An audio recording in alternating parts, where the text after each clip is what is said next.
সংগ্রামী কুমিল্লাবাসী, আগামী দিনে যদি 11 দলের জোট বিজয় হয়, তাহলে আমি আজকে তাহের ভাই আমাদের উপস্থিত হয়েছেন।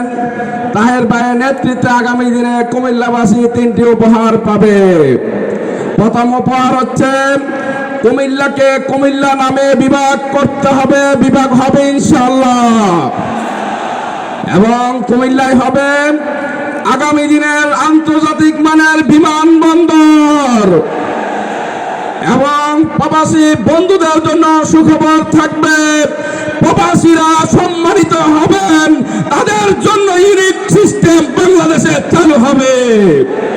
এবং প্রবাসীদের জন্য প্রথম যারা যুদ্ধ করেছিলেন বাংলাদেশ জামাত ইসলামী, তাদের ভোটাধিকার প্রয়োগের জন্য আগামী দিনে আমি মনে করি আগামী দিনে কুমিল্লাবাসীর জন্য এই 3টি সুসংবাদ হবে। পাশাপাশি আমাদের কুমিল্লায় অবহেলিত রাস্তাঘাট উন্নয়নে আমরা পিছিয়ে আছি, সেগুলো বাংলাদেশের মডেল হবে।